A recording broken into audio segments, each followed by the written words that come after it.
Good evening, everyone, and welcome. And first, let me apologize for our delays, and let me say how nice it is to see people in the audience other than just staff and some of the applicants. No offense to our applicants and our staff, but it's nice to see folks in here in person with us again.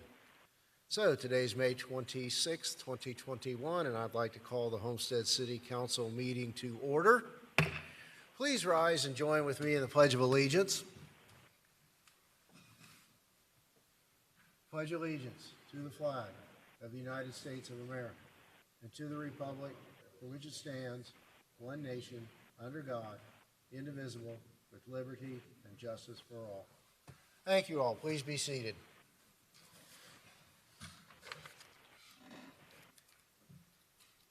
All right. And some of the specter of COVID still hangs over us, so I have to read this statement into the record. The city will hold a hybrid council meeting. The public may participate in person at City Hall or virtually utilizing video conference via WebEx events or the toll-free conference call number. Please go to cityofhomestead.com/calendar for specific details and instructions on participation utilizing video and telephonic conferencing.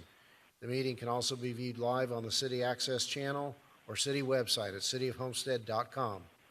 Public comments may be made in person at the meeting or emailed to publiccomments@cityofhomestead.com.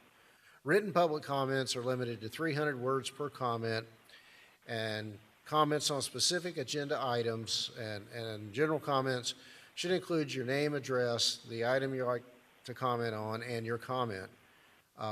Those can be submitted by noon on Tuesday, May 25th, with respect to a specific agenda item, and will be included in the minutes.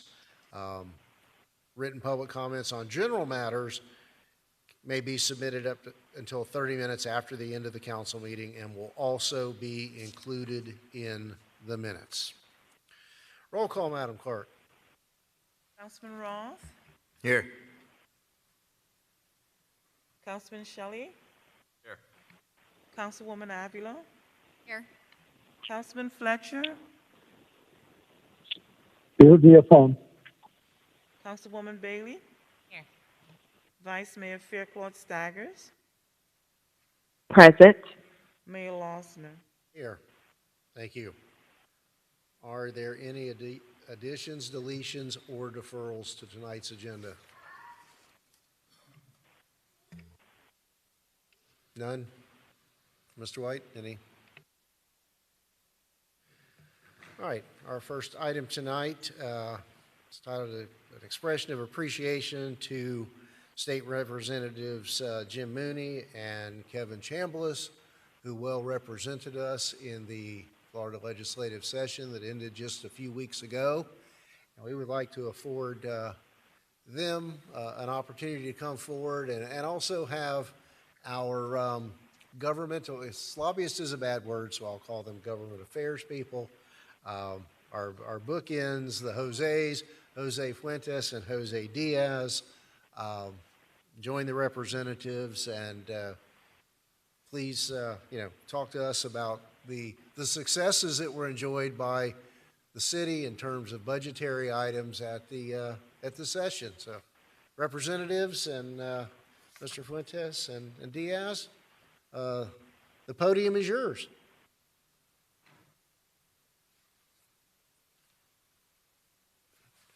Greetings, and thank you for that, Mayor Losner, and thank you for this acknowledgement, Mayor and Council, residents of the City of Homestead. It is a very, very good day when we can come and talk about how we work together across party lines, across ideologies, and did what's best for the people. And that is my testimony from this past session.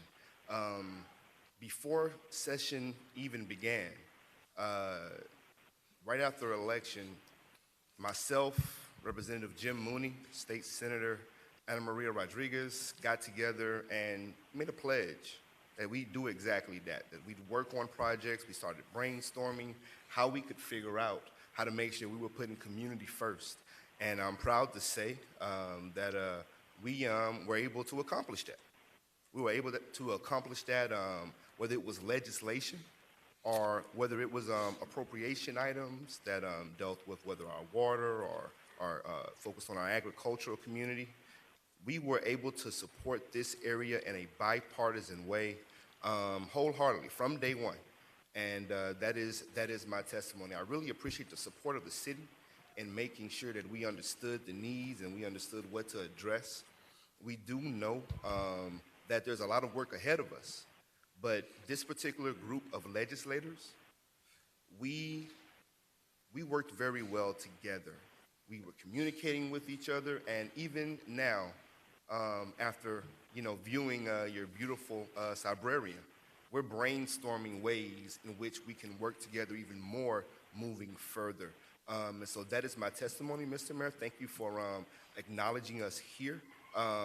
Real quick, I have to talk to or introduce my chief of staff that you hear in the background.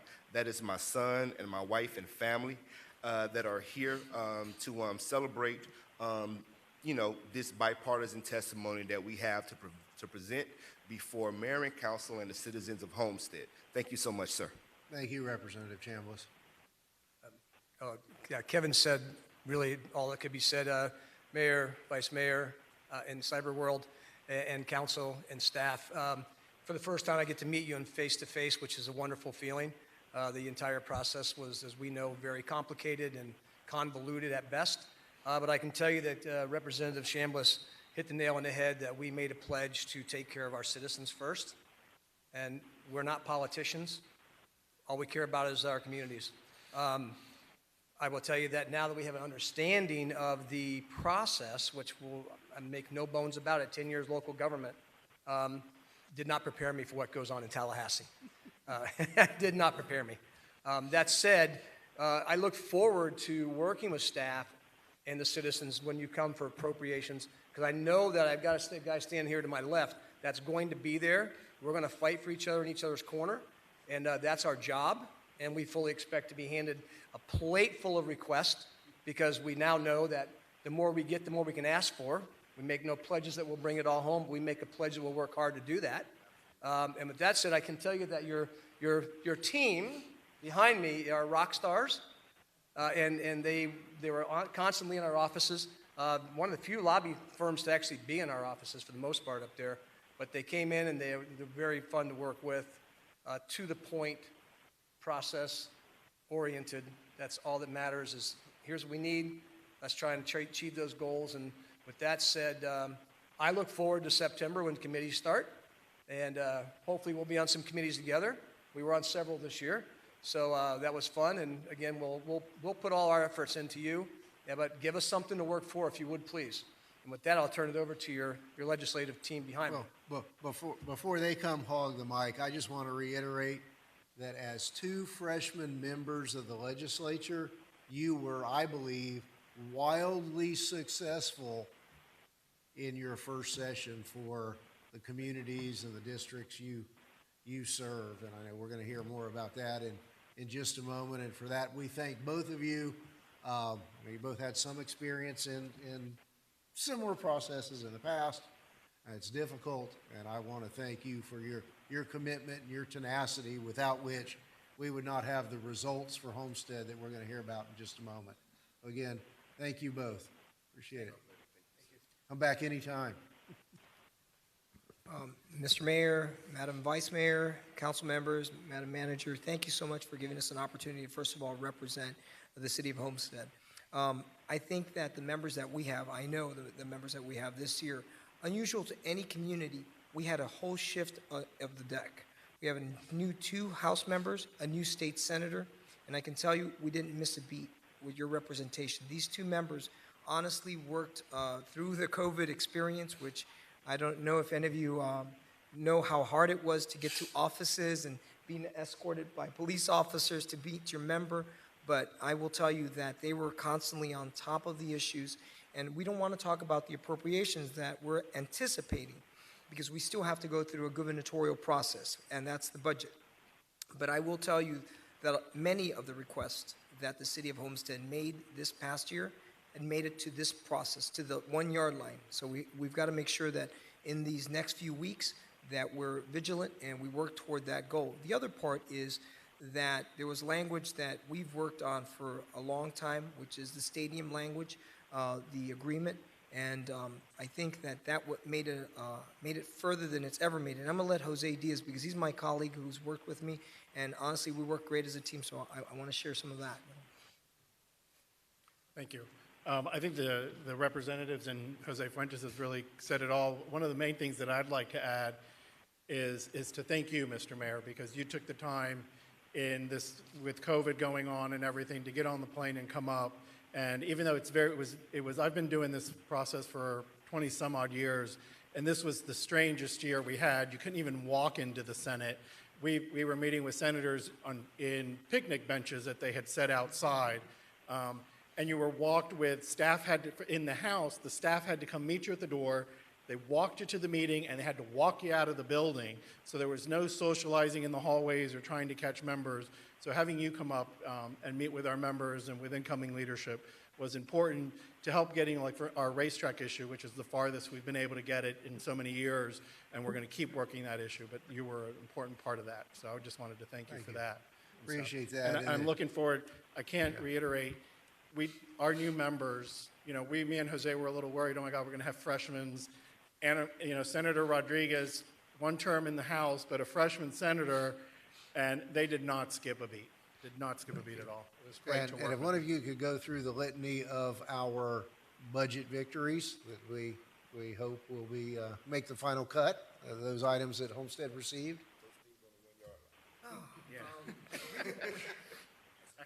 You have it there? Yeah. So, We have- and the nominees are, no, I'm just kidding. And this, I'm going to read it, but this is really the effort of everyone. I don't take only credit for this. We all work together really hard, all of us. The public library construction money, right now it's at $250,000, and that was a big effort on that lead, it's Representative Mooney and the State Senate, Ana Maria Rodriguez. The automatic flushing system was Representative Chambliss on the lead. Again, it's a group effort. Ana Maria Rodriguez leading in the Senate, and that was for $100,000. And I'll let you do the closeout here, so I don't want to be there. The water tower pump was $300,000, and that's in the budget. And Representative Chambliss was the lead on that one also. And I'll just take a minute. I want to, the city manager and her staff, putting those long budget request forms together and answering all the committee staff answers is a crucial part of the process, and they did an excellent job on that also. And Kate doesn't sleep, apparently, because we call her at all times and she answers the phone, so. And again, while you all are here, and I want to say to the public, we had hoped that Senator Ana Maria Rodriguez would be able to be with us tonight. She had some travel issues arise. We anticipate having her here next month. She is now a resident of the city of Homestead, and her experience and tenure from her years in the House certainly translated well to a leading role in the Senate. It was certainly to our benefit, and we want to thank her and acknowledge her efforts, and she's anticipated to be here at for our June meeting. So again, thank you all. Sorry for the delay, and thanks for coming. And Representative Chambliss, I'm sure your son wants to go back to the virtual reality cube. Thank you. All right.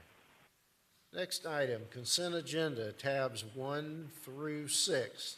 Entertain a motion to approve the consent agenda. Do I have a motion to approve the consent agenda? Moved by Councilman Roth. Second by Councilman Avila. All in favor? Okay, no opposition. Next item, public hearings, ordinances, land use items, et cetera. Mr. Attorney, Mr. White? Yes, Mayor. Please be advised the following items on the agenda are quasi-judicial in nature. If you wish to comment upon any of these items, please indicate the item number you would like to address when the announcement regarding the quasi-judicial item is made. An opportunity for persons to speak on each item will be made available after the applicant and staff have made their presentations on each item. swearing in. All testimony, including public testimony and evidence, will be made under oath or affirmation. Additionally, each person who gives testimony may be subject to cross-examination. If you do not wish to either be cross-examined or sworn, your testimony will be given its due weight. The general public will not be permitted to cross-examine witnesses, but the public may request the council to ask questions of staff or witnesses on their behalf. Full agenda packet on each item is hereby entered into the record. Persons representing organizations must present evidence of their authority to speak for the organization. Further details of the quasi-judicial procedures may be obtained from the clerk. In accordance with Code Section 2-591, any lobbyist must register before addressing the council on any of the following items. At this time, council members must disclose any ex parte communications concerning any items on the quasi-judicial agenda. Councilman Shelley? Yeah, but everything related to Maria Estates, so tab, I guess, 7 through 12. Councilman Roth? Likewise. Councilwoman Bailey? Same for me. Councilwoman? Yep, item 7 through 13. Councilman Fletcher? Ex parte communication on Same tab, others, Mr. Mayor. Thank you. Thank you. And Vice Mayor Fairclough Staggers?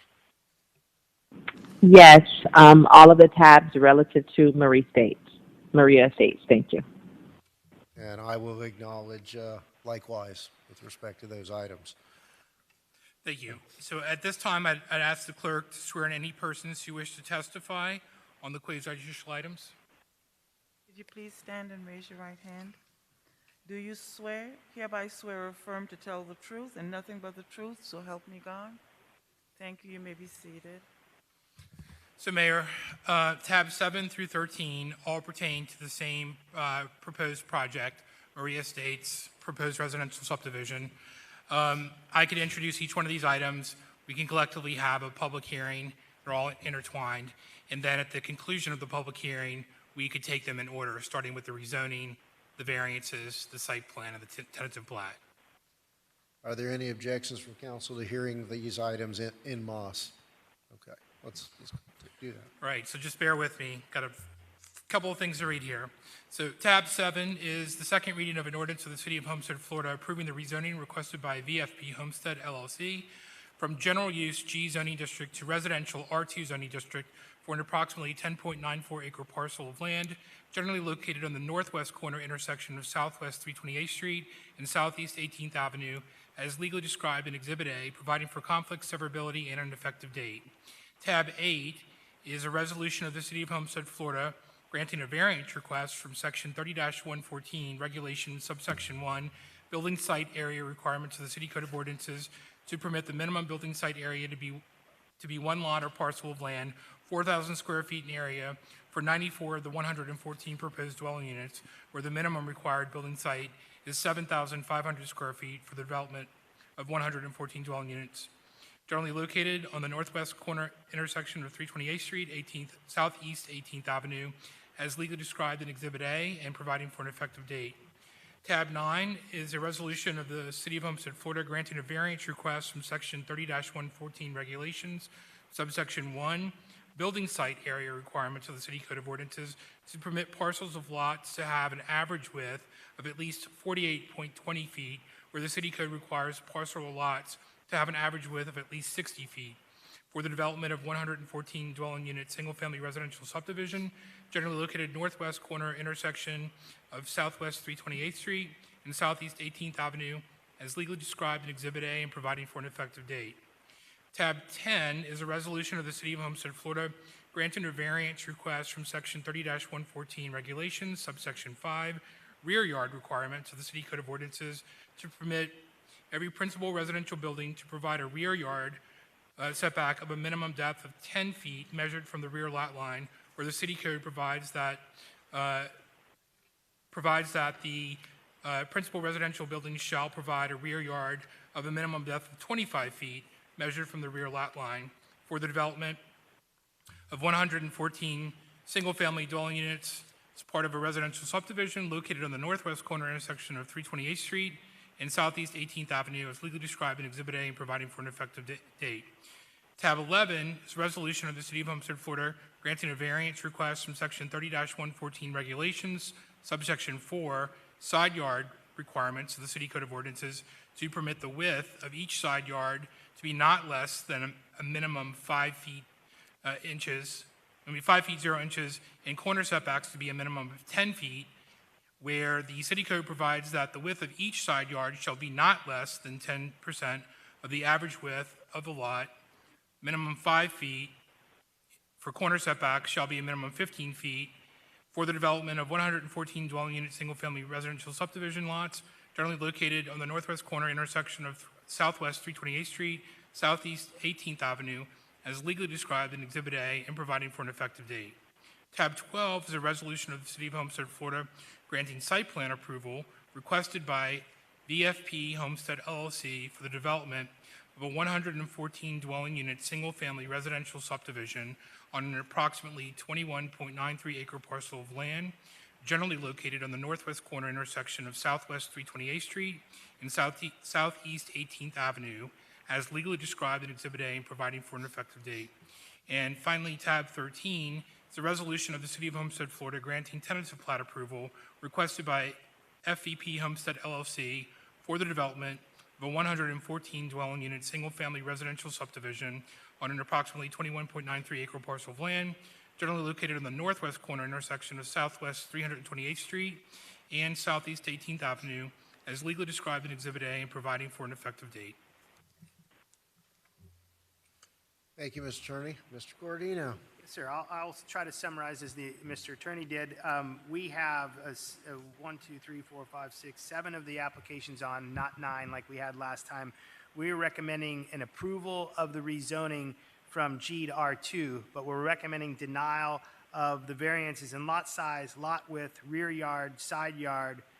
We're recommending the denial of the site plan and recommending denial of the T-plat. Essentially, this has 4 different variances that when we looked at the explanation, don't have hardships associated with them.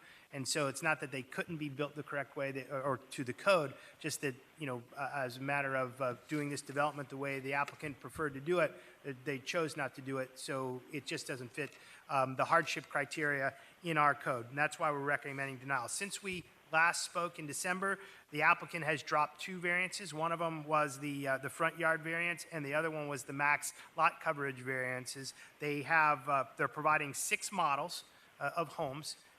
They've provided 4 new elevations with these homes and provided a lot fit analysis. And what that means is we'll be able to see clearly which models will be available on which lots. So we'll know what the size of the lot, which models go on there. And also, they've decided to keep the corner lot models to 1 story. So that's the summary. We're recommending approval of the zoning, denial of all the other things, and with that, the applicant probably can answer the questions better than we can, and they're here to do that. If there are any questions. Thank you. I see the applicant's counsel present and coming forward.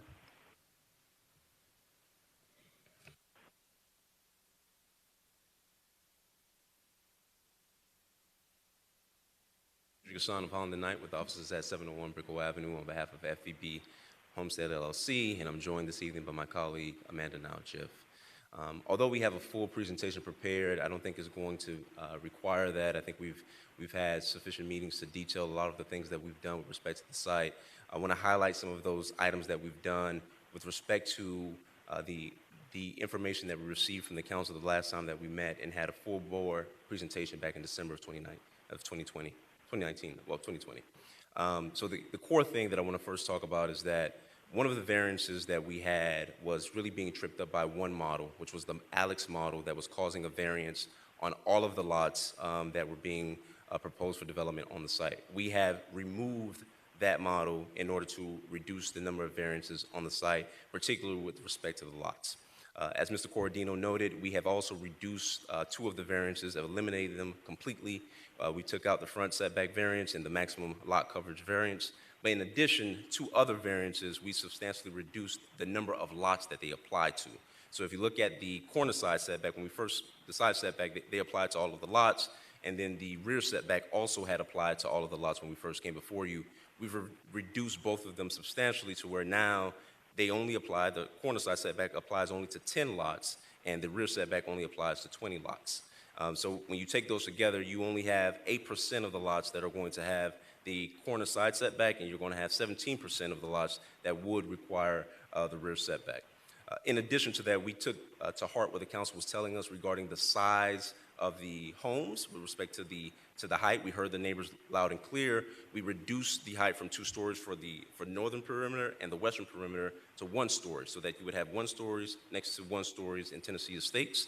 And we've also ensured that we've been able to put in place 4 different models for each model that we have. So they're actually a total of 24. So we have the Sapole, the Roby, and the Owl, which are 2-story models, and we have the Ellington, the Davenport, and the Benito, which are 1-story models, and each of those models have a different theme. So they have a contemporary, a classic, a coastal, and a modern for each of those models. So you have a total of 24 different models that are impacting the site. We also heard the neighbors who made comments regarding the roof. They didn't like the shingles, so we have modified that to make those concrete tiles. And we think that with respect to when you look at everything that we've done, the diligent aspects of what the things that we have changed, one of the core aspects that we have to keep in mind is that when you look at the western portion of our property, which is MRU, that allows up to 10 dwelling units per acre. When you take that MRU land use, that implements the R2. The R2 would allow a townhouse development, and we would be able to build 80 townhouses on the western portion of the site alone if we were to move forward with that development. So one of the fallback positions would be if we aren't able to move forward with the 114 single-family homes that are compatible with the nearby area, that is consistent with the nearby area, it's going to create a circumstance where we would be in a position where we'd have to go back to our fallback position, whereby the medium residential use would be something that we would seek to pursue. But in addition, one of the aspects of the rear setback and some of the side setbacks is that a smaller lot creates an opportunity for younger professionals and older families to take care of smaller yards. Not everybody has the capacity or the ability or the willingness to want to go and cut a large backyard. Some people want to be able to have a much more efficient backyard that they can cut, that they can maintain, and it may be an opportunity for some older couples to downsize into a nice community such as this that, again, is consistent and compatible with the neighborhood that is nearby. So those are some of the core points that we wanted to really emphasize with respect to this development that we've been able to do. We're also providing for sitting along 162nd Avenue and Campbell Drive. We are extending the storage of the left turn lane by 157 feet, and we're also extending the storage of the northbound right turn lane by approximately 47 feet. So those are some of the mitigation that we're providing from a traffic standpoint to help improve this area and to improve some of the traffic conditions of the area. So with those items, we think that we've made a substantial amount of changes to the plans to address the council's concerns, to address the council's inquiries that we heard from December 16th, and we think it would be consistent with this council's request that we would be able to move forward with this development because we think it is consistent and compatible with what's nearby. So we would ask this council respectfully to approve our request. Thank you. Thank you, Mr. Gassant. And before I open the public hearing for others, I would ask council if they have any questions for you on behalf of the applicant before we move forward with the public hearing. Are there, Councilwoman? Thank you, Mayor. Does the plan project continue to not have a CDD? That is correct. And is it my understanding that there will still be a community pool or community There will event? be a community pool. Okay, thank you. My pleasure. Thank you. All right, if there are no further questions at this time, we'll open the public hearing. Is there anyone here in person who would like to speak in opposition of any of these matters, the tabs 7 through 13 regarding this subdivision? Anyone here in opposition? Do we have anyone online?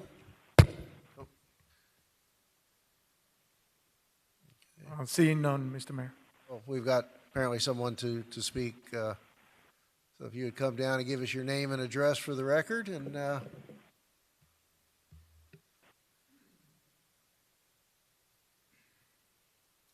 evening, Mr. Mayor. Good evening, all. I disagree, totally. your name and address My name for the is record. Jose, my name is Jose Daza. I'm a resident of the city of Homestead. I live in 3115 Southeast 7th Place, Homestead, Florida, East Lake. Very much is 5 minutes from this location. I totally disagree with the statement that the applicant made in reference that this is consistent with the neighborhood. When you look at the village of Homestead, the lots next door, the minimum lot is 7,500 square feet and larger. Some of the houses, you know, the village Homestead. When you look at a neighborhood that is just built next to Isle of Oasis, that they are just finishing, the smaller lots are 7,500 square feet.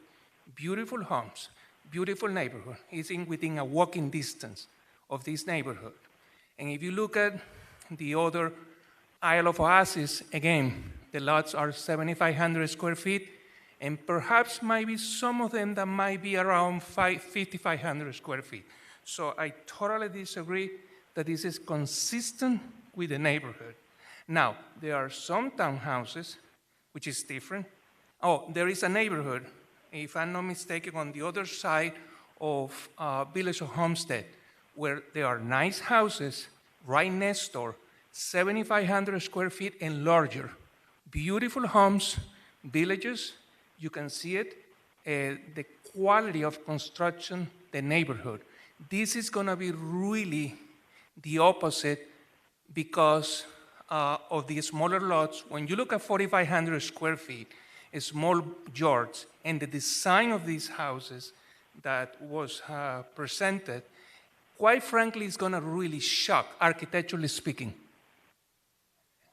I will personally prefer to see townhouses there, even though I don't like the density, but at least you are going to have a more uniform design. This is going to be these little houses that, like, I don't know what will be the best word to describe it. It's either you have a nice home with a nice lot or have a townhouse, even though the density is better. So that's really my comment, and I'm looking at it from the professional point of view. Thank you very much, Mr. Mayor. Thank you. Thank you, Nice Mr. to see you Daza. again. Nice to be back. Thank you. Thank It is good to have an audience back live. Do we have anyone online wishing to speak in opposition? Not online, Mr. Mayor. Not online. Okay, thank you. Last chance for anyone who's present to speak either in opposition or support of this application. Mr. Gassant, did you have any closing comments or response?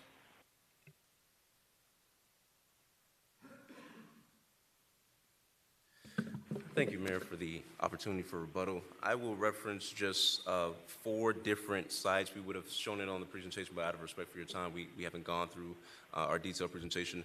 There are 4 different subdivisions that actually have smaller lots within close proximity to the site. The source at Keys Gate has a lot size of 3,838 square feet. Audubon Cluster West has 3,800 square feet. Keys Gate number 2 has a small lot of 3,738 feet. And Gardens of Homestead has 3,116 feet. So the idea that there's not anything nearby that is of a smaller lot size is just not true, and it's just not bared out by the facts. So I think I just wanted to directly address that. Again, this is an opportunity for us to maintain compatible single-family homes within this area that's going to be consistent with the nearby area instead of putting townhomes directly adjacent to single-family detached homes. Thank you so much for the opportunity again. We really appreciate your time.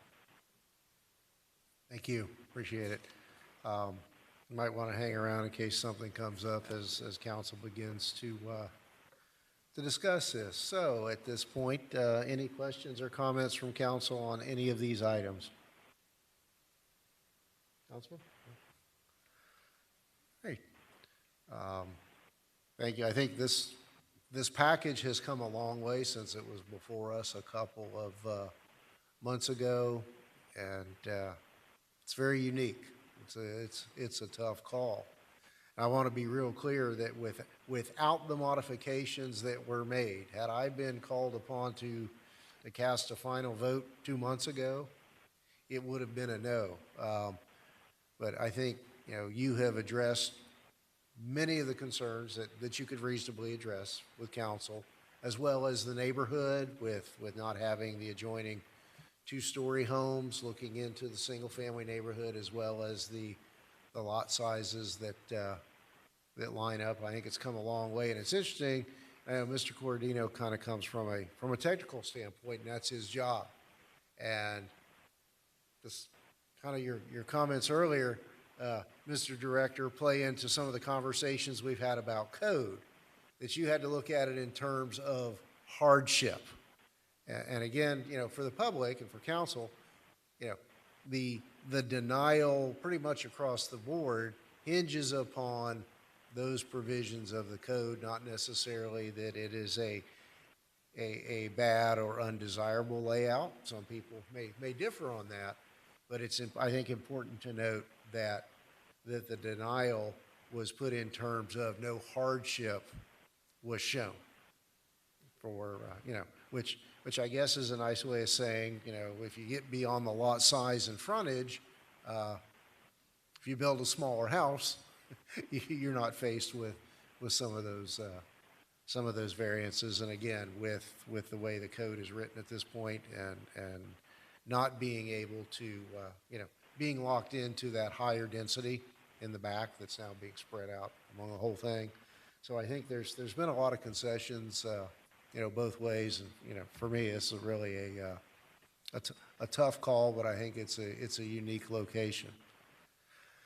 So if there's nothing further from council, I guess, Mr. White, we need to go through each item individually. All right. So do we have a motion for approval on tab 7, car number 3005? Moved by Councilman Roth, seconded by Councilwoman Bailey. Is there anything further from council on tab 7? We have a motion and a second for approval. Let's have a roll call vote, Madam Clerk. Councilman Roth? Yes. Councilman Fletcher? Yes. Councilwoman Avila? Yes. Councilman Shelley? No. Councilwoman Bailey? Yes. Vice Mayor Faircloth Staggers? Yes. Mayor Losner? Yes. The motion carries. Thank you. Do we have a motion on tab 8 for approval, car number 3045? Based on the fact that I live on a lot that's 4,000 square feet, I'll move it. Thank you. Moved by Councilman Roth. Second. Second by Councilwoman Avila. All right, roll call vote. Councilman Fletcher?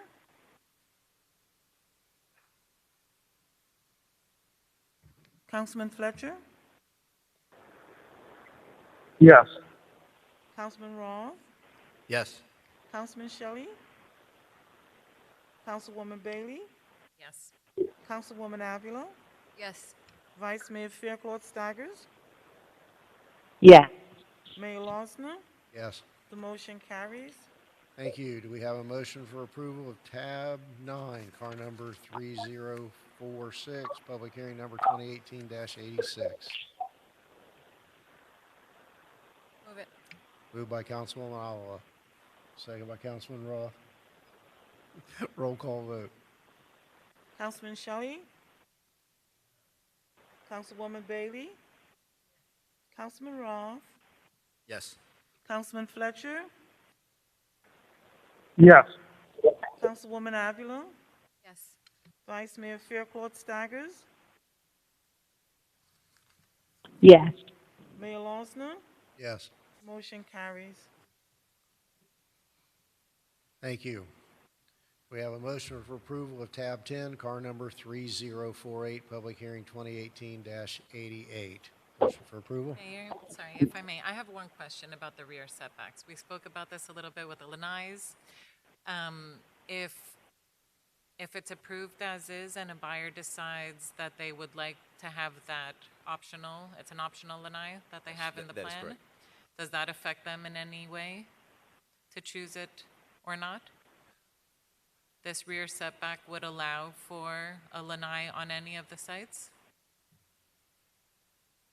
So the way it's currently established, Councilwoman, is that our perimeter lots on the northern side and on the western side would only permit the rear. We have some lanais that are too far. And the way that the code is written is that the setback is measured to the wall, but because you have a lanai, it also measures it to the setback.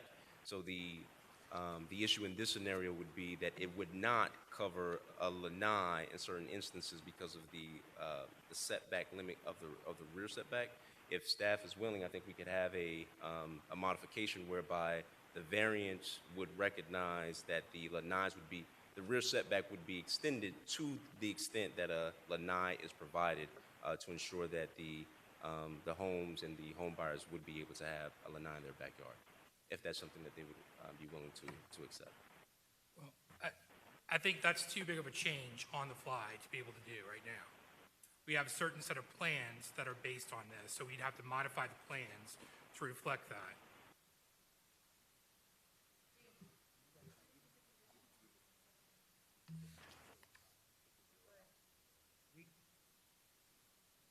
You don't need it. We contemplated, we don't think that having the lanai would be an issue in the setback. We don't think that the lanai would be an issue in the setback. It's an accessory structure, so the lanai would be fine. We wouldn't need the condition. Thank you, I appreciate that. I just think that was something that didn't make a lot of sense if it was just a matter of a couple feet to deny somebody that option. So, thank you. Thank you, Councilwoman. Councilman Roth? Oh, okay. All right, so we're on tab 10, correct? Car number 3048, looking for a motion for approval. Move it. Moved by Councilwoman Bailey. Second by Councilman Roth. Roll call vote, please. Councilwoman Avila? Yes. Councilman Shelley? No. Councilman Fletcher? Yes. Councilman Roth? Yes. Councilwoman Bailey? Yes. Vice Mayor Faircloth Staggers? Yes. Mayor Losner? Yes. The motion carries. Next item, tab 11, car number 3049. I'll entertain a motion for approval. Move it. Moved by Councilwoman Bailey. Second. Second by Councilwoman Avila. Roll call vote. Councilman Roth? Yes. Councilwoman Bailey? Yes. Councilwoman Avila? Yes. Councilman Shelley? No. Councilman Fletcher? Yes. Vice Mayor Faircloth Staggers? Yes. Mayor Losner? Yes. The motion carries. Thank you. Tab 12, car number 3044. I'll entertain a motion for approval. Move it. Moved by Councilwoman Avila. Second by Councilman Roth. Roll call vote, please. Councilman Fletcher? Yes. Councilman Shelley? No. Councilwoman Bailey? Yes. Councilwoman Avila? Yes. Councilman Roth? Yes. Vice Mayor Faircloth Staggers? Yes. Mayor Losner? Yes. The motion carries. Thank you. And finally, tab 13, car number 3043. Do we have a motion for approval? Moved by Councilwoman Bailey. Second by Councilwoman Avila. Roll call vote, please. Councilwoman Bailey? Yes. Councilwoman Avila? Yes. Councilman Shelley? No. Councilman Roth? Yes. Councilman Fletcher? Yes. Vice Mayor Faircloth Staggers? Yes. Mayor Losner? Yes. The motion carries. Before you leave, though, don't go back to the firm tomorrow and tell them that the mayor has gone to the other side of high density. This was a very unique situation. Thank you for coming down tonight. That concludes the quasi-judicial portion of tonight's agenda. If there are no objections, could we jump to tab 19 for the JARDIN lease? We're going to lose Councilman Fletcher shortly, and I think he'd like to be part of the conversation. So if we could jump to tab 19, Madam Manager. Thank you, Mayor. There was a previous discussion by council on this matter back in April, and as a follow-up, this is the proposed lease for JARDIN to operate an early childhood education program at the YMCA building in Harrisfield. The lease is for buildings 200 and 400. It's a 5-year term with 2 additional 1-year renewals. Minimum annual rent is based on $14 per square foot of the building area, is $219,128, with a minimum 3% annual rent increase. They will be responsible for the upkeep, maintenance, and repairs of buildings 200 and 400 and the building 400 backyard area. Early termination of this lease would require a 365-day notice. Staff recommends that Mayor and Council approve the attached resolution authorizing the city manager to enter into a lease agreement with Les Jardins Community Center, Inc. for the operation of a preschool at Harrisfield Park.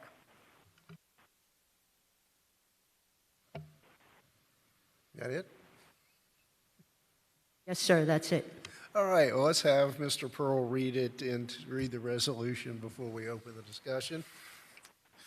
Thank you, Mr. Mayor. This is a resolution of the City Council of the City of Homestead, Florida, approving a lease agreement between the City of Homestead and Les Jardins Community Center, Inc., authorizing execution and implementation of the agreement and providing for an effective date. Thank you. Any questions or comments from council?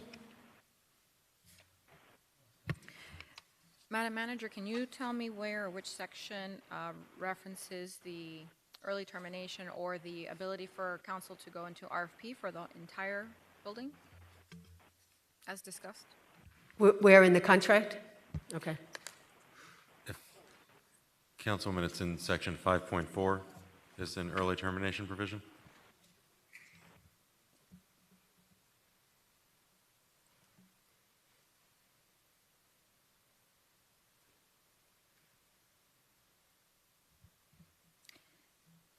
Thank you. And this to me seems independent to the ability to market the property and go out for RFP, assuming we accept a proposal and enter into that agreement. That is when we would issue a notice of termination. Where does it show in this agreement that we are not breaching our agreement or our contract by marketing the property? It doesn't speak to the marketing of the property. We have the right to terminate on a 365-day notice. If the property were to be transferred, as in all real estate transactions, they would be taken subject to the lease. If you would like language specifically added that says the city retains the right to market the property in the interim, where I'm happy to include the clause. I have requested that language to be in this contract multiple times. So how much delay would this cause? Can we approve it contingent on adding the verbiage? Of course.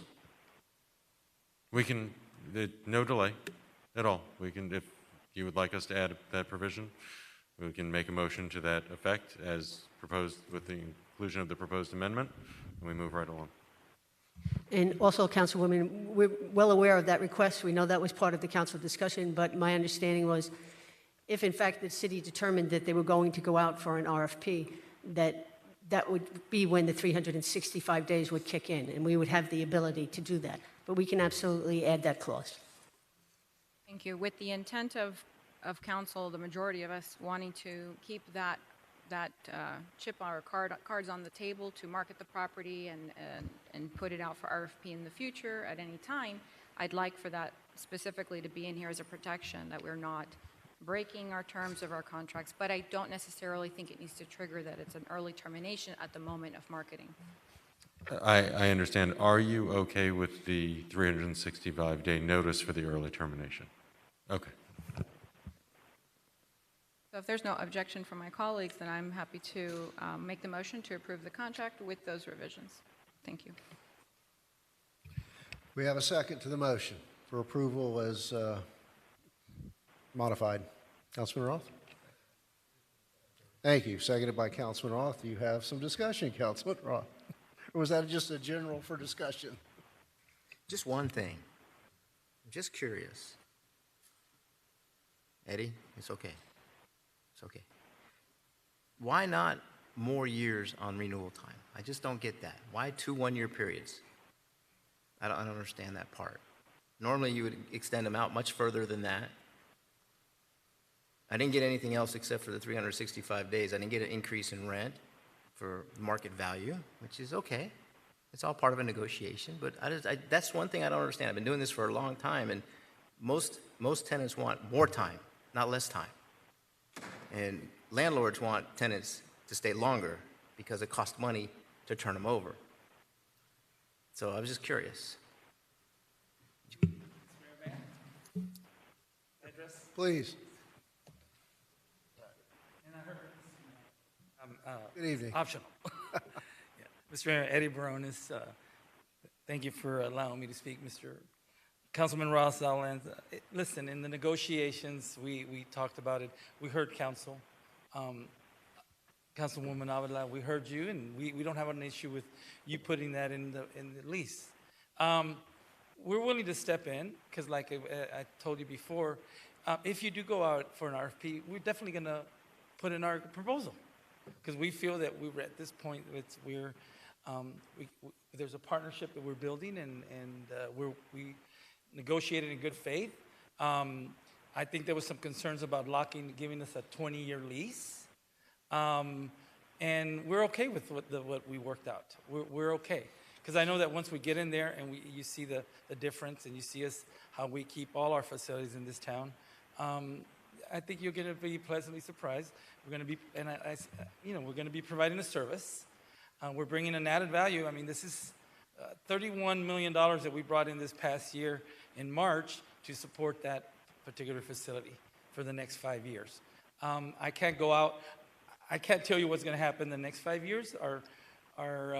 We have a good track record. All our grants have been renewed every single 5 year since I've been here, 25 years now. So we see that happening. Things can change, and we're okay with it. We're perfectly okay with it. To talk about the price. You don't have to. You don't have to. You'll be renegotiating if you start that conversation. So you don't need to do that. Yeah. If you're happy with it, I'm happy with it. We'll see what the rest of the council says. Thank you, sir. We're fine. Thank you, sir. Thank you, Mr. Baronis. Appreciate it. Shelley, any further questions, comments?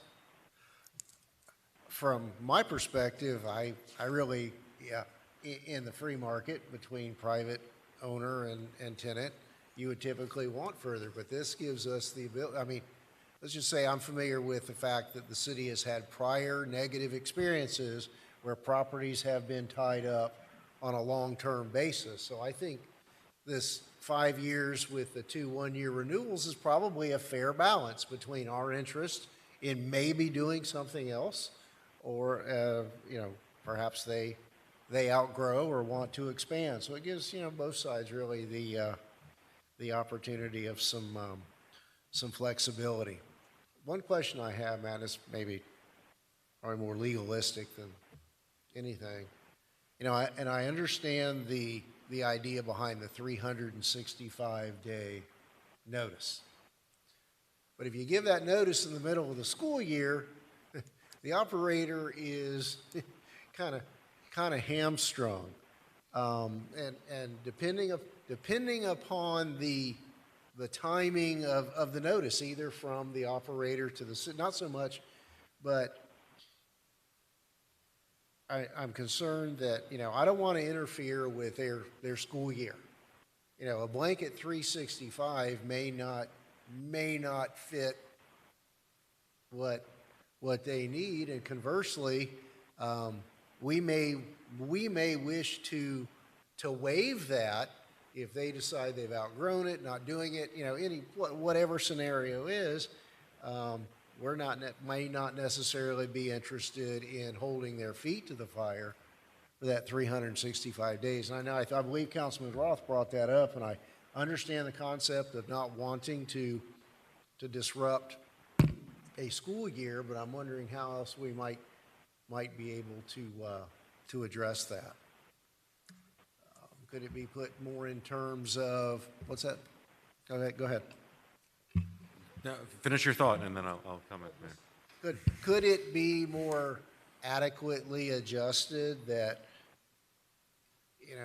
a termination will not occur? I mean, the actual final day will not occur between these two dates, typically opening of a school year and closing of a school year, and that you've got to give so many days' notice, prior to, and I'm just going to say September 1, that notice would need to be given far enough in advance of the beginning of a school year such that they could prepare for the following year.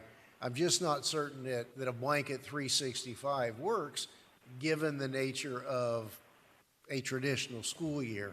Or Mr. Bronis, does that matter? Are you're on a 12-month cycle? It's not like you're running a first grade class? It doesn't matter, really. We have all kinds of different program years.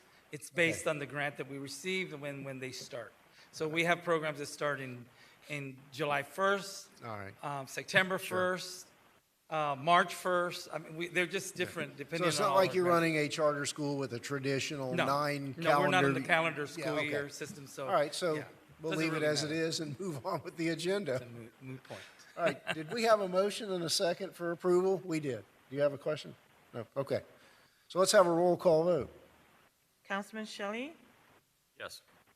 Councilwoman Bailey? Yes. Councilwoman Avila? Yes. Councilman Fletcher? Councilman Fletcher?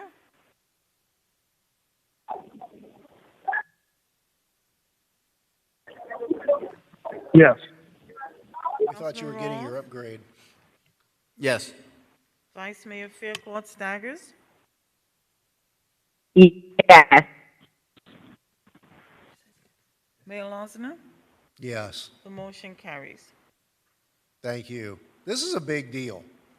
I mean, it's a quiet night here in council, but this is a big deal. We've got a real hometown user that has a demonstrated commitment to the betterment of our community, that's locked in and is going to spend a lot of money on our facility to help better the children of our community. This is not just another contract. This is really a red letter day for that facility that, quite frankly, has been a problem from day one. And we look forward to a very positive and productive relationship. So thank you to both you, Mr. Bronis and Ms. Martinez. Thank you. Thank you for coming tonight. All right, so let's go back to, what is it, tab 14? Madam Manager, that's yours? I think that might be Joe or Matt. Well, I'll just read the title into the record, Mr. Mayor. This is an ordinance for second reading. It's an ordinance of the City of Homestead, Florida, naming the amended plat of Tatum's Colored Town addition to Homestead, Florida, filed for recordation January 21st, 1924 in Dade County, Florida, pursuant to page 12 of Volume 9 of the Book of Plats, to the amended plat of Tatum's addition to Homestead, Florida, pursuant to Section 177.142 of the Florida statutes, authorizing transmittal, providing for conflicts, and providing for an effective date. Thank you. All right, that's the second reading. Do we have a motion for approval, final approval on second reading? Move it. Moved by Vice Mayor Fairclough Staggers. Second by Councilwoman Bailey. Any questions or comments from council? Any questions or comments from the public? Anyone online?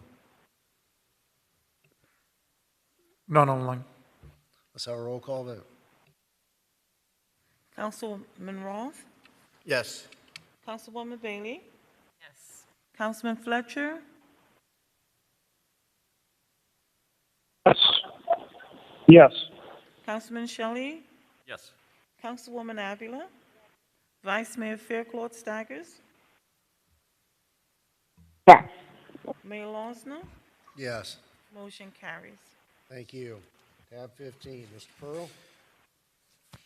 Yes, Mr. Mayor. Tab 15 is an ordinance for first reading. It's an ordinance of the City of Homestead, Florida, amending the City Code of Ordinances by amending Chapter 28, Utilities, Article 8, Division 2, Section 28-252, Power Cost Adjustment, to allow the City Electric Utility Department to administratively determine the energy charge percentage factor of the Power Cost Adjustment formula, providing for severability, providing for inclusion in the code, providing for conflicts, and providing for an effective date. Thank you. Madam Manager? Thank you, Mayor. By ordinance, all electrical customer rate classes are charged a set energy cost per kilowatt hour of consumption. A portion of this charge goes toward the calculation of the power cost adjustment and is applied to the total power generation costs.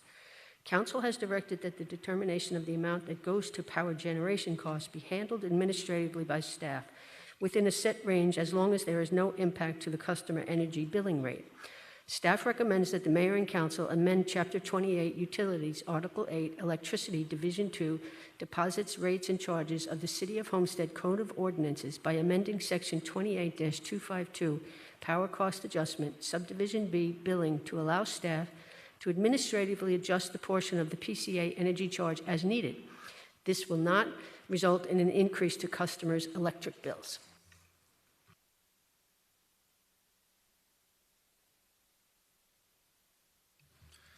On this second reading, we had a pretty good discussion last month. Any further questions or comments from council? All right. None. Pretty quiet. Mr. Mayor, for clarification, this is first reading. The previous discussion was just the authorization to go down this direction. All right. Is there anyone online wishing to speak? None online. Sorry, Councilwoman, did you have? Yeah, just since we're on first reading, I guess I'll just state for the record that this is a standard operating procedure that many government bodies conduct to balance the budget, and I don't see any problem with this item. Thank you, Mayor. None whatsoever, you know, and we've all questioned in-house why the statutory, previous statutory allocation, when that's really a management decision. So, you know, moving forward and reflecting good things happening in the electric utility. So, do we have a motion for approval on first reading? Moved by Councilman Roth. I don't have anybody to my left. One of you is going to have to. Okay. And seconded by Councilwoman Bailey. Are there any final comments? All right, roll call. Councilman Shelley?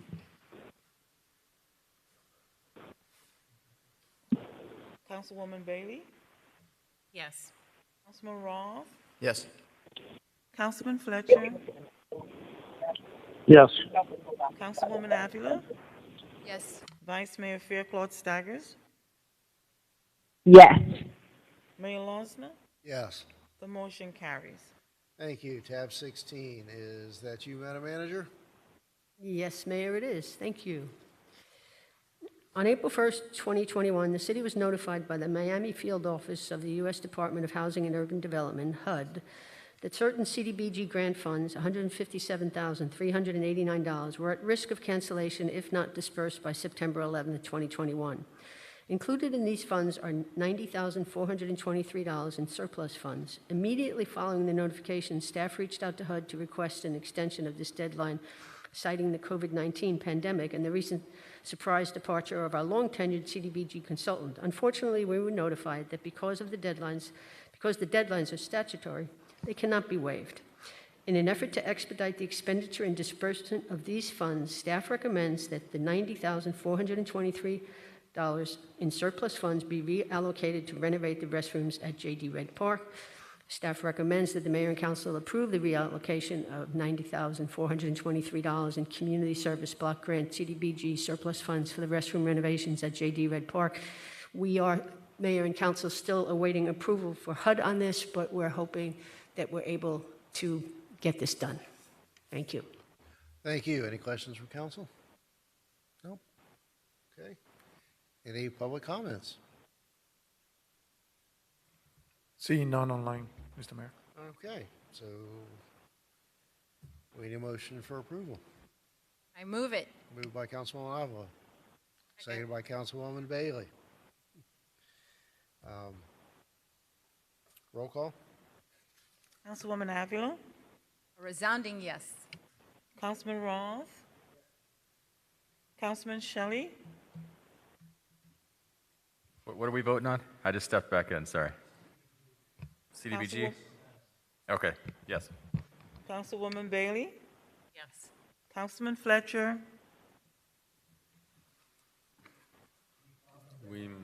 Vice Mayor Fairclough Staggers, Yes. Mayor Losner. Yes. The motion carries. Thank you. Next item, tab 17, is a resolution, car number 3173. Mr. Pearl? Yes, Mr. Mayor, tab 17 is a resolution of the City Council of the City of Homestead, Florida, accepting coronavirus state and local fiscal recovery funds from the U.S. Department of Treasury under the American Rescue Plan Act, authorizing the city manager to execute any related documents, providing for implementation, and providing for an effective date. Thank you. Madam Manager? Thank you, Mayor. The city has been notified that it will be a direct recipient of $19,192,087 from the U.S. Department of Treasury's Coronavirus State and Local Fiscal Recovery Funds under the American Rescue Plan Act. Use of the allotted funds will be based on council direction and will adhere to the Department of Treasury's interim final rule.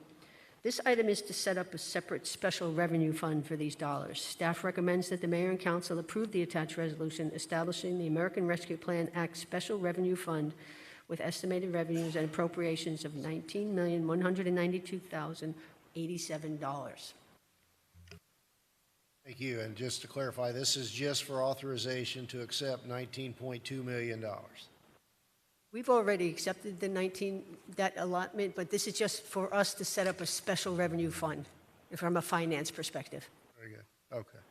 And just for clarity, tomorrow we are having a workshop here at 6.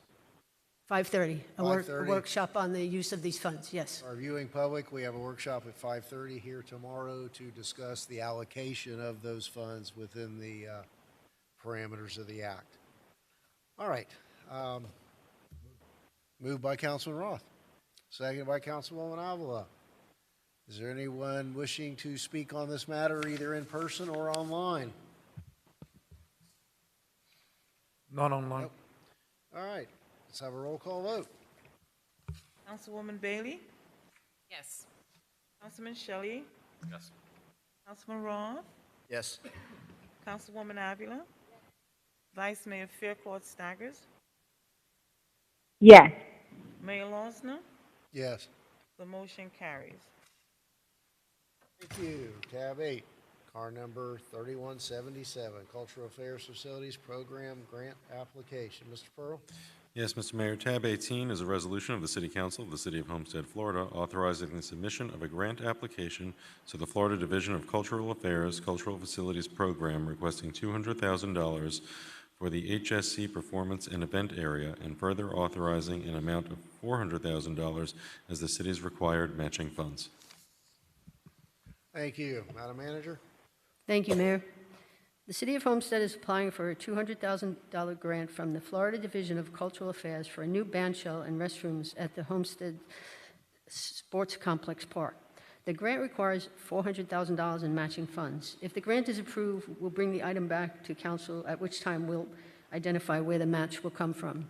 Staff recommends that the mayor and council approve the attached resolution authorizing the city manager to apply for the Florida Division of Cultural Affairs Cultural Facilities Program Grant in the amount of $200,000 for the Homestead Sports Complex Performance and Event Area.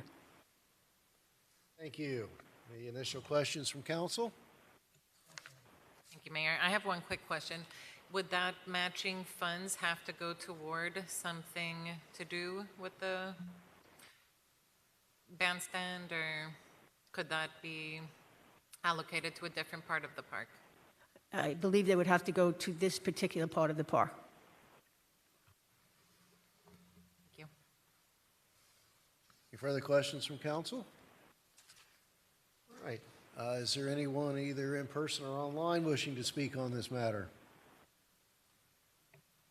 Not online. Well, now I entertain a motion for approval.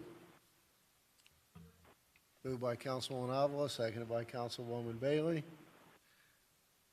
Anything further? Roll call? Councilwoman Avila, Councilman Shelley, Yes. Councilman Roth, Councilwoman Bailey, Yes. Vice Mayor Fairclough Staggers, Yes. Mayor Losner. Yes. The motion carries. Thank you. That was tab 18. We've dealt with 19. Tab 20, car number 3175. CDBG use of CRA pre-qualified general contractor listing. Mr. Pearl? Yes, Mr. Mayor. Tab 20 is a resolution of the City Council of the City of Homestead, Florida, approving the use of CRA pre-qualified list of general contractors for use in the CDBG Housing Rehabilitation Program, providing for implementation and providing for an effective date. Thank you. Madam Manager? Thank you, Mayor. And Mayor and Council, these are the same dollars that we spoke about earlier in the earlier car with CDBG dollars. On April 1st, I'll read it again into the record. On April 1st, 2021, the city was notified by the Miami Field Office of the U.S. Department of Housing and Urban Development, HUD, that certain CDBG grant funds, $157,389, were at risk of cancellation if not dispersed by September 11th, 2021. Included in these funds are $51,056 in funds set aside for the CDBG Housing Rehabilitation Program. Immediately following the notification, staff reached out to HUD to request an extension of this deadline, citing the COVID-19 pandemic and the recent departure of our long-tenured CDBG consultant. Unfortunately, we were notified that because the deadlines are statutory, they cannot be waived. In an effort to expedite the expenditure and disbursement of these funds, staff wishes to use the pre-qualified general contractors from CRA RFQ 201916 for the city's CDBG Housing Rehabilitation Program. Staff recommends that the Mayor and Council approve the attached resolution authorizing the city manager to use the pre-qualified general contractors from RFQ 201916 for the city's CDBG Housing Rehabilitation Program. Thank you. Any initial questions from council? Okay. Is there anyone either online or in person wishing to speak on this matter? None online. All right, we'll close the public hearing, and I will entertain a motion for approval. Moved by Councilwoman Avila. Second by Councilman Roth. Roll call. Councilwoman Bailey? Yes. Councilman Roth? Councilwoman Avila? Councilman Shelley? Yes. Vice Mayor Philclaud Staggers? Yes. Mayor Losner? Yes. The motion carries. Thank you. All right, this is the section of the agenda where we open the floor to public comments. Is there anyone here in the chamber with us who wishes to make a general public comment? Okay, do we have anyone online? None online, Mr. Mayor. Again, going once, going twice, go on. All right, do we have any further business from the city manager? No, Mr. Mayor. Mr. Attorney? Yes, Mr. Mayor, I need to request just a couple of executive sessions. One in the matter of McDonough v. City of Homestead. It's case number 19CV21986 in the Southern District of Florida. And another in the consolidated cases of Cunningham v. Geico Insurance et al. And Camargo v. United Automobile Insurer et al. Its case numbers 19-01274RCA and case number 19-013725. It's in the 11th Judicial Circuit for Miami-Dade County. Thank you. Thank you. Make it happen. All right. I believe Councilman Fletcher has dropped out of the meeting at this point. Councilwoman Bailey? Thank you, Mayor. I have a few things real quick. I wanted to thank my colleagues for helping to sponsor a upcoming prom for some seniors that have missed not only this year's senior prom, but their junior prom last year. Some of these seniors are part of some amazing local organizations of ours, so thank you very much. I recently took our school age group from my preschool to the Cybrarium for a tour, and it was amazing. So I wanted to extend that invitation to any programs that are going over the summer. You are more than welcome to reach out to me. I would love to help you schedule something, be there if I can. They take you through each part of the Cybrarium. It all ties into a theme, and it was really, really cool. One other thank you, we have been very lucky over the last few months to have two local food distributions, one at HEBC in the Southwest, another at the Women's Club of Homestead. These were weekly distributions of 500 boxes at least of food. So I wanted to thank Truly Local Cares and Mac Edwards, and a big thank you to the two host sites, as well as the amazing volunteers who were there, most of them not only Thursdays, but Fridays as well for that second distribution. Lastly, Together for Children is hosting another community conversation called Reset 2021. And we want to talk about not only different programs that are available to kids throughout the summer, but also to give information to students who might have been doing really well with this virtual thing and might want to consider continuing with Florida Virtual. And those who have been home, give them some opportunities to get out this summer and be comfortable with going back to school, as well as some discussions about the health of the vaccine for students. So that is June 2nd, 4:30 to 5:30, and the Zoom links will be on my council IG and SWAC's Facebook page, and I ask anybody who can to please help share that information for any of our kids that are feeling stressed about the upcoming school year. Thank you, Mayor. Councilman Shelley? Nothing tonight, Mayor. Thank you. Councilwoman Avila? Thank you, Mayor. I wanted to congratulate all the local nonprofits who received the Safe Summers funding from our Commissioner Danielle Cohen-Higgins. A lot of our local nonprofits are going to be putting together some great summer programs, much needed for our community. I also wanted to thank Kate and staff for the amazing work you've done over the last month since we've met with the Les JARDIN contract, helping with our state legislative packets. The bathrooms at JD Red are going to get renovated. I mean, that's phenomenal news. Also, to piggyback on your comments, Councilwoman Bailey, with our cybrarium, absolutely. That has been such a resource, at least for me, to help entice and attract business and newcomers to our downtown area. I pretty much start there. I say, come look at this, and then they're just awed.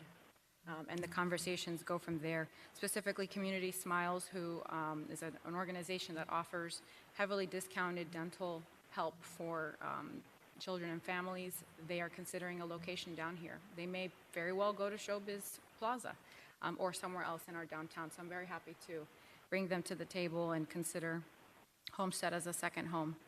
I want to thank the mayor for participating in a presentation of the proclamation, to Ricky Fitt, who is traveling via bike all the way down to Key West and up to Washington to bring awareness to veteran homelessness. Thank you, Mayor, for being there, and for the VFW for hosting that presentation.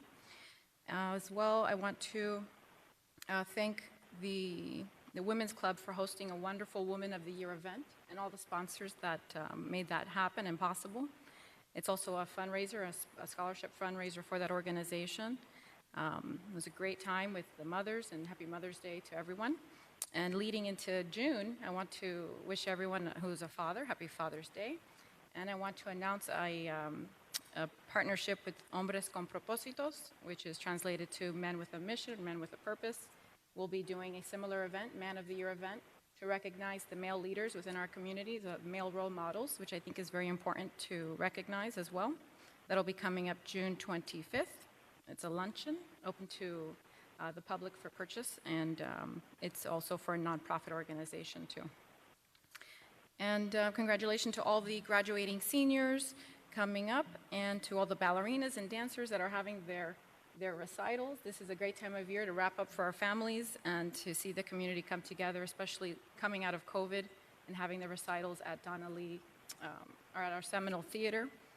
Beautiful, it's beautiful to see the community coming back. And last but not least, I want to welcome my husband home, Arnold Perez. Just came back from a 5-month tour in the Middle East, so I love you. Thank you for being here and supporting me. And that's it for tonight. Thank you. Thank you, Councilwoman. Councilman Ross? I got nothing. Thank you. Vice Mayor? Yes, thank you.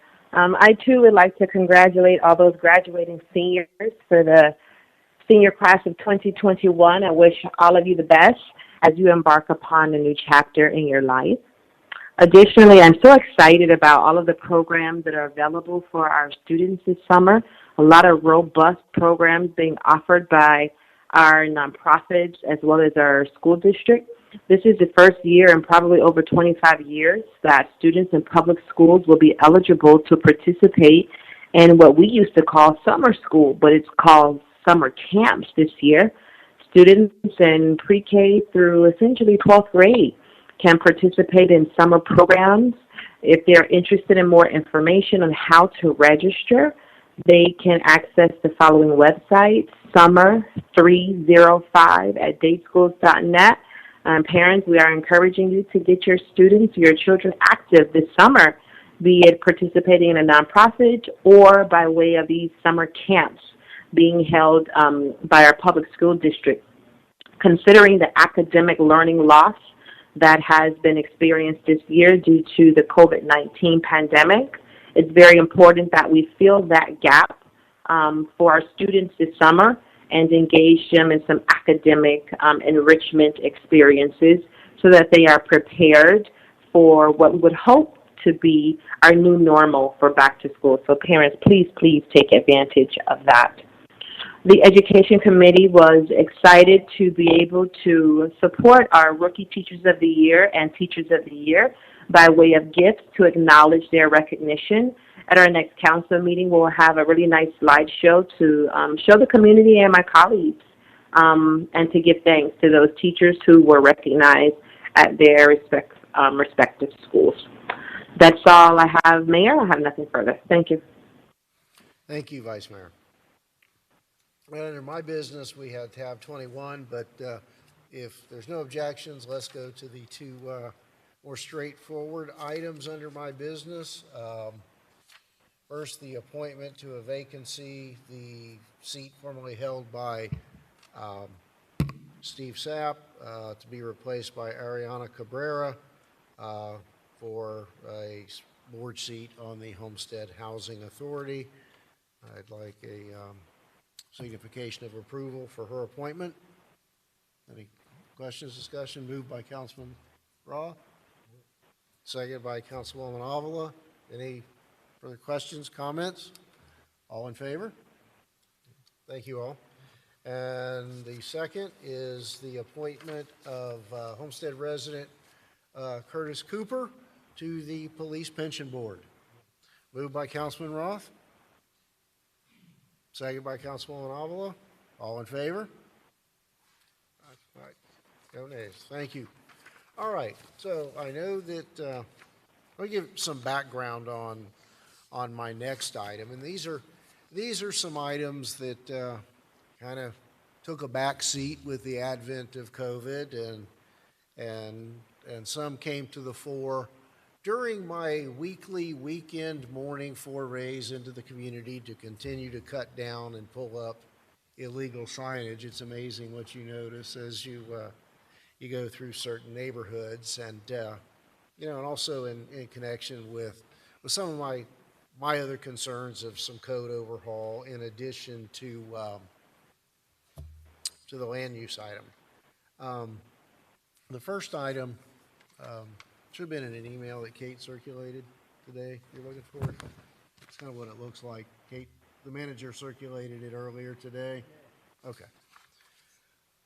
We're having a lot of interest in various city properties, and we are trying to formulate the final concept for a major project out at the Homestead Sports Complex and how to fund that. And I wanted to really, with this and all the other items, but this one's first, is some discussion, some indication whether or not we want the attorneys and staff to go any further in expending time and effort to pursue these. But I wanted to get your thoughts on whether it would be advisable to designate by ordinance the net proceeds from the sale of certain or any disposition of city assets for a period of time to be designated to that fund to help with the construction of the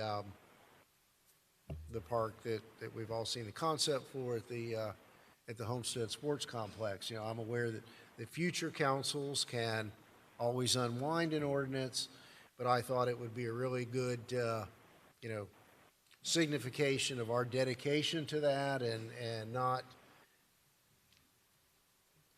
readily being able to fill other budget holes with one-time money for ongoing cost, as sometimes you know, has happened in the past, to really show a commitment to you know, to a good fiduciary use of those proceeds. And it would, you know, quite simply be our, you know, this council's commitment to designate, and I'm not saying we're going out on a selling spree, but there is interest there in some city assets that have value, and that at least that those you know, brick and mortar or dirt assets, any proceeds from their disposition be maintained into another major city asset rather than being just lost out into the potentially out into the general fund. So, you know, I think staff and the attorneys and myself would,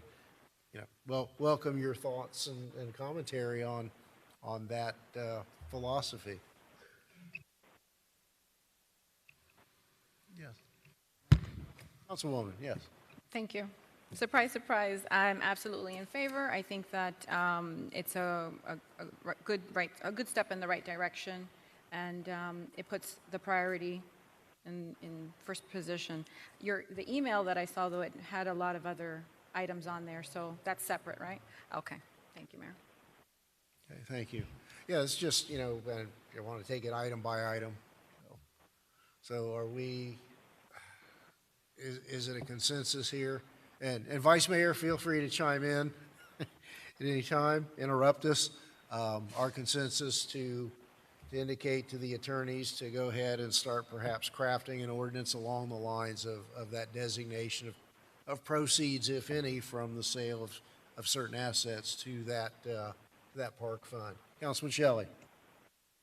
Conceptually, I don't have an issue with it, but I think that I would like to, as this discussion goes forward or as things get drafted, you know, if we're tying it in specifically to the project that I know, I guess the manager has spoken to probably all of us about, you know, which is a grand project, which my concern was when she spoke to me was a funding source, not having a partially funded project that never goes anywhere. You get phase one and that's the only phase you get.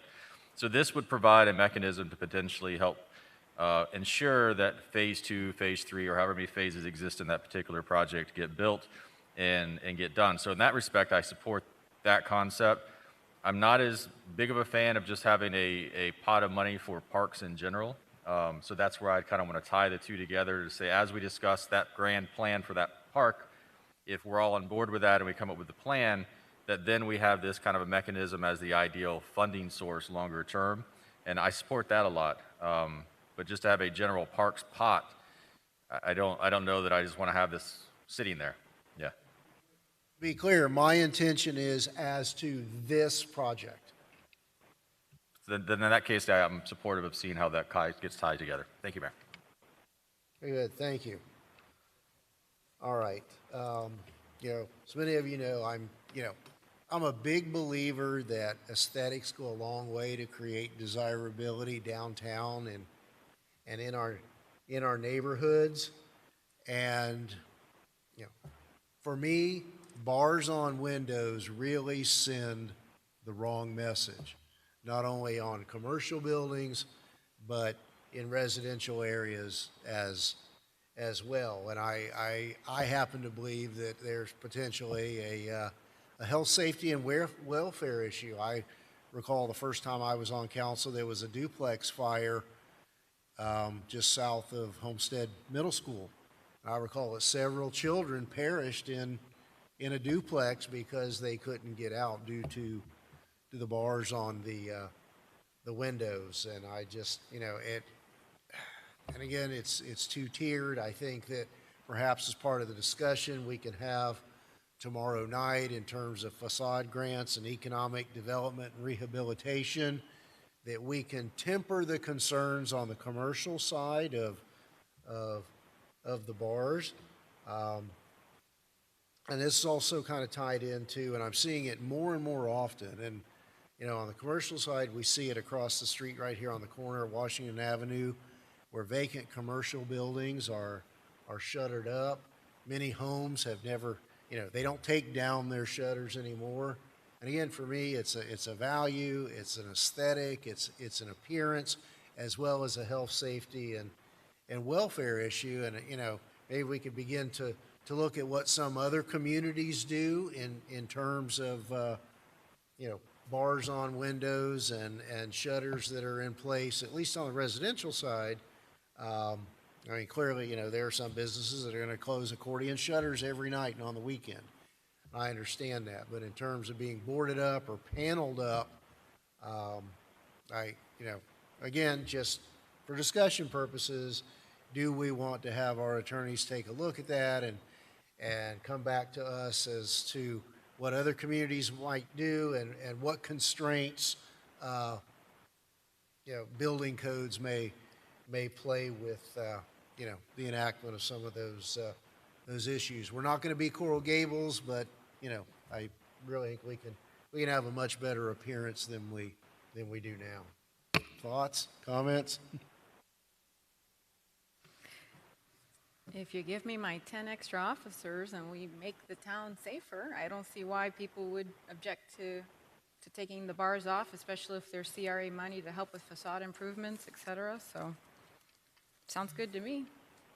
Let's at least go forward, you know, with the discussion. Councilman, any? I think especially with the facade improvement money, if they're able to do impact resistance or even have those accordions, as long as something comes along with it, because it is still an issue in a lot of parts of town. Well, it is, and that's a bigger picture issue that maybe we can address with some of this Sure. $19 million that's coming our way, which is, it's going to be a bigger conversation than just an hour or two tomorrow. But I think it's looking at code, it's looking at philosophy and policy, and I think it's, for me, thinking through it, it's perhaps time to just start tying it all together. You know, for example, a pawn shop. I understand the security, but if through facade grants we can help them do impact doors and windows, problem solved. So Shelley. Yeah, conceptually, again, I'm okay with it. You know, it's one of those things where it is a fine line between, you know, someone's personal preference, you know, their personal property rights and how they choose to live their life versus us enforcing that onto them, with also balancing the overall aesthetics of the community or the messaging that the community sends. So in general, I'm open to the idea of learning more about what we can and can't do. But then again, on some of these other items, which I think we're going to get to, it goes into the property rights of the property owner and their ability to not be infringed upon by the government. So that's where I'll have a little bit of a balance on it for my perspective. But generally speaking, the concept is great, especially if we can find a way to provide the dollars. So it's not just telling them you can't do that, but telling them there's a better way to do that. And oh, by the way, the city has the ability to help you get there. Then I think that becomes a much more palatable concept on some of those. And really, that's for the most part where I was coming from. That we do have the ability to provide a more pleasant and aesthetic alternative to some of that. But you know, as I think there's going to be real redevelopment coming in some of our older residential neighborhoods, and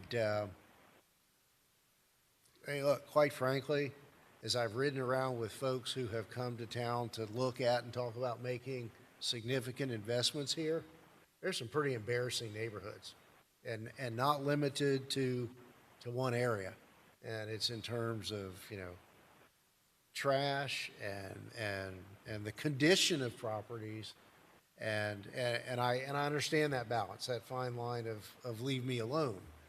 But there does come a point when what you do impacts my value and my right to enjoy my property and have a good city as well. So I guess, you know, going going down the list, Mr. Pearl, I think, the councilman, I think, address some of your concerns and some of the concerns that others may have and conversations we've had as to what, come back and talk to us about, clearly some we're off in new territory. Some are we prohibited by building code? Others, what can we step up and is this an enforcement issue? Does our code already provide for some of these things and how can we do better in enforcing, such as the screening and placement of dumpsters. I mean, I see dumpsters overflowing every Sunday afternoon in apartment parking lots and at the edges of roads. It's just really unsightly.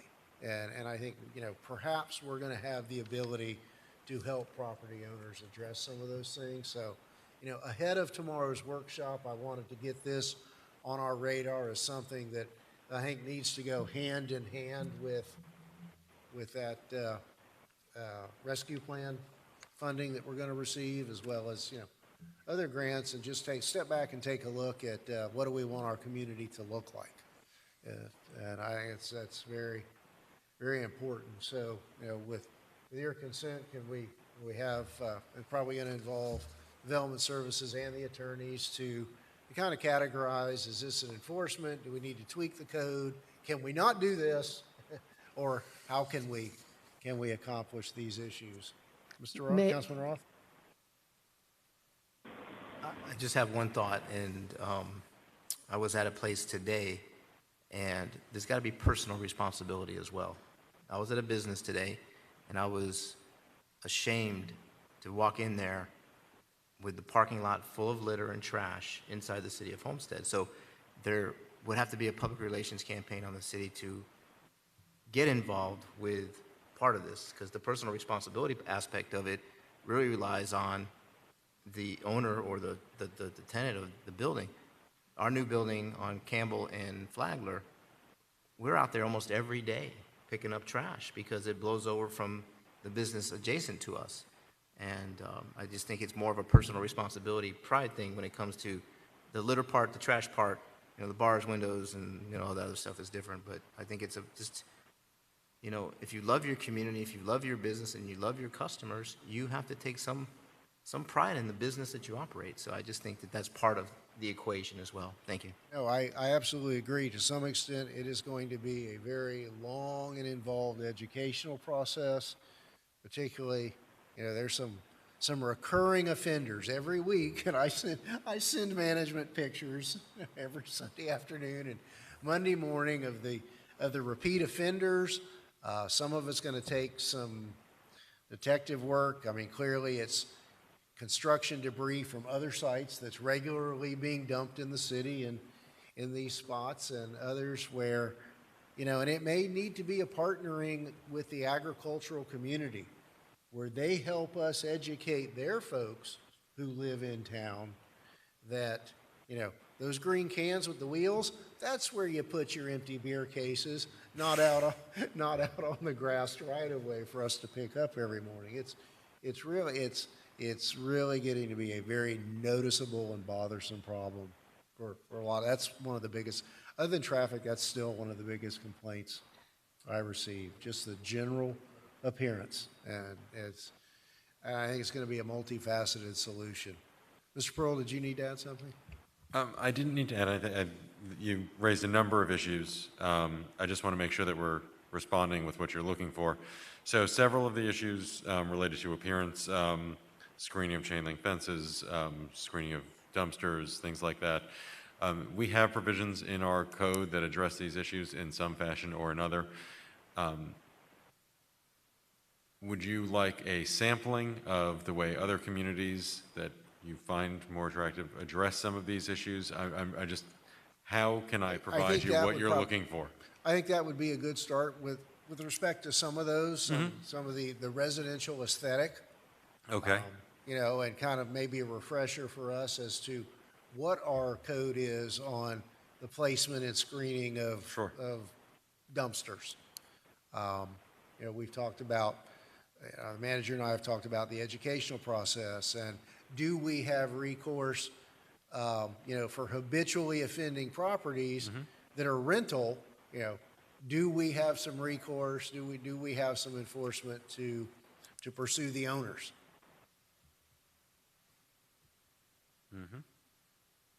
Mayor, I have a suggestion. I'm thinking as we go down the list and look at the list, I can follow up with legal and with development services and any other department that's relevant and determine, as Matt said, which things are already addressed in the code, have a summary of that, maybe what some other cities do. And then the code issues, maybe we could plan on bringing those back to our first development services workshop, which we were looking at maybe June 10th. I don't know if we'll be ready by June 10th, but maybe the following week. But we could make these items as part of that initial workshop discussion, if you like. Thank you. Whenever I don't want to delay the main development services issues that are in process, but if some of these topics can be easily dealt with, in that meeting, we'll do that. If not, it's been a long time coming. Another month or 2 weeks won't kill us. Understood. That's all I had. Is there anything further from Mr. Shelley? Yeah, just I guess an ancillary topic that's related to what you raised, and again, it goes to code, which I know is something you've talked about before, code enforcement. That's something I think we've talked about from time to time. But I do think as you guys start bringing forth our code, we may find that a lot of this stuff is already addressed. It's just a lack of enforcement against, on those issues. And maybe it's giving direction to staff to step up that enforcement, which obviously results in, complaints to us because they're getting enforced upon. And so there is that balance and that discussion about whether or not we want to take that heat. Are we willing to take that heat to enforce the code sections that are already in place? But I do think it goes hand in hand with what you're raising, which is addressing some of these things may end up being that it's not a new code issue as much as it is an enforcement of the existing code. And then that ties into, as we talk about budget, do we have enough code enforcement officers? How all that plays out in the effectiveness of enforcement. So I think that should be kind of tied into the discussion as we go forward. Certainly, and as we get educated and kind of briefed on, okay, what's already there, how can we make it stronger, or is it simply an enforcement issue? And again, from our perspective, setting priorities. Thank you. If there's nothing further, then, do we have a motion to adjourn? I have a motion from Councilman Roth, second from everybody else at the table. All in favor? Aye. Thank you all. Good having you here.